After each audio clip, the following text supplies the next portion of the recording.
혼자일 때 비로소 자유롭다. 쇼펜하우어의 고슴도치 지혜. 1인간 관계의 본질. 왜 우리는 서로를 찌르는가? 쇼펜하우어는 인간의 본성에 대해 지독하리만큼 냉정했습니다. 그는 사람들이 서로를 찾는 이유가 상대가 좋아서라기보다는 자기 내면의 공허함과 지루함 때문이라고 말합니다. 사람들은 마치 텅 빈 방 안을 견디지 못해 밖으로 튀어나가는 사람들처럼 추운 겨울날 고슴도치들의 고민. 오늘도 삶의 무게를 잠시 내려놓고 지혜의 소리에 귀 기울이러 오신 여러분을 진심으로 환영합니다.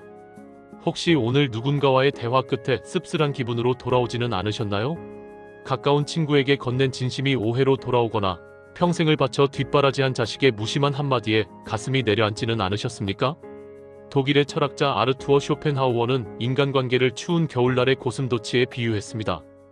추위를 피하려고 서로에게 다가가면 날카로운 가시가 서로를 찌르고, 아픔을 피하려고 멀어지면 다시 시린 추위가 몰려오는 고통.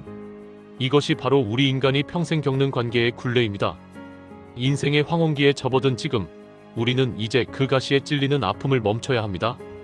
오늘은 쇼펜하우어가 전하는 고슴도치의 지혜를 통해 어떻게 하면 타인과 적당한 거리를 유지하며 내면의 평온을 지킬 수 있는지 깊이 있게 나누어 보고자 합니다. 자신의 고독을 피하기 위해 타인을 찾는다.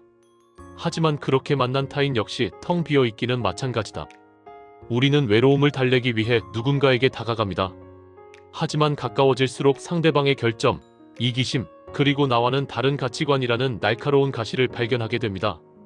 60년, 70년을 살아오며 우리가 배운 교훈은 무엇입니까? 결국 인간은 자기중심적인 존재라는 사실입니다. 쇼펜하우어는 조언합니다. 타인에게서 나의 빈 공간을 채우려 하지 마십시오. 우리는 먼저 스스로 온기를 낼 수 있는 존재가 되어야 합니다. 이 적당한 거리, 사회적인 거리의 미학. 상대방의 가시에 찔려 피를 흘리면서도 그 온기를 그리워하는 것은 어리석은 일입니다. 고슴도치들이 서로 찌르지 않으면서도 추위를 견딜 수 있는 유일한 방법은 무엇일까요? 그것은 바로 적당한 거리를 찾아내는 것입니다. 쇼펜하우어는 이를 정중함과 예의라는 이름의 거리두기라고 불렀습니다. 서로의 가시에 찔리지 않을 만큼만 다가가라. 그 거리가 바로 인간으로서 지켜야 할 최소한의 품격이다. 나이가 들수록 우리는 이 거리를 조절하는데 서툴러지기 쉽습니다. 우리가 남이가? 라는 말로 상대의 사생활을 침범하거나 다 너 잘되라고 하는 소리다라며 자식의 인생에 무거운 가시를 들이댑니다. 남의 집 경조사를 챙기느라 에너지를 소진하는 대신 조용한 숲길을 산책하며 내면의 소리에 집중하십시오. 내면이 꽉 찬 사람은 타인이라는 온기가 없어도 스스로 빛을 내고 열을 냅니다. 그런 사람 곁에는 억지로 다가가지 않아도 사람들이 자연스럽게 모여듭니다. 하지만 진정한 지혜는 상대방이 내 가시에 찔리지 않도록, 그리고 내가 상대방의 가시에 다치지 않도록 적절한 선을 긋는 데 있습니다. 이 거리는 차가운 냉소가 아닙니다. 오히려 상대를 한 인간으로 존중하기 때문에 두는 따뜻한 거리입니다. 삶 고독을 즐기는 법. 내면의 자산을 쌓아라. 쇼펜하우어는 말합니다. 지적으로 풍요로운 사람은 고독 속에서도 자기 자신의 사고와 상상력으로 커다란 즐거움을 얻는다. 왜 어떤 사람은 혼자 있어도 우아하고 평온한 반면 어떤 사람은 단 한 시간도 혼자 있지 못해 전화기를 붙들고 누군가를 찾아 헤맬까요? 그것은 내면의 자산 차이입니다. 시니어 세대에게 고독은 피해야 할 재앙이 아니라 평생 타인을 위해 써왔던 에너지를 비로소 나 자신에게 돌릴 수 있는 황금기입니다. 남들이 나를 어떻게 생각할까 걱정하는 대신 내가 무엇을 할 때 행복한지를 고민하십시오. 하지만 그는 이미 혼자서도 충분히 행복하기에 타인의 가시에 연연하지 않게 됩니다. 타인에 대한 기대를 버려라. 상처받지 않는 마음. 우리가 인간관계에서 상처받는 가장 큰 이유는 기대하기 때문입니다. 내가 이만큼 해줬으니 너도 이만큼은 해줘야지. 부모라면 당연히 이래야지. 자식이라면 당연히 이래야지라는 그 당연함이 우리를 괴롭힙니다. 쇼펜하우어는 단호하게 말합니다.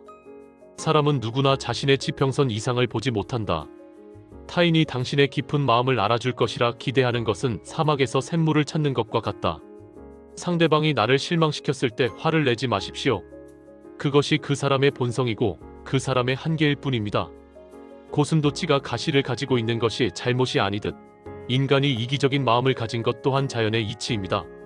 그 이치를 받아들이면 세상에 미운 사람이 사라집니다. 그저 거리를 둬야 할 사람만 남게 될 뿐입니다. 오 노년의 인간관계 가볍고 맑게. 인생의 후반전에서 우리가 지향해야 할 관계는 시냇물과 같아야 합니다. 고여서 썩지 않고 너무 깊어서 위험하지 않으며 그저 맑게 흐르는 관계 말입니다. 1.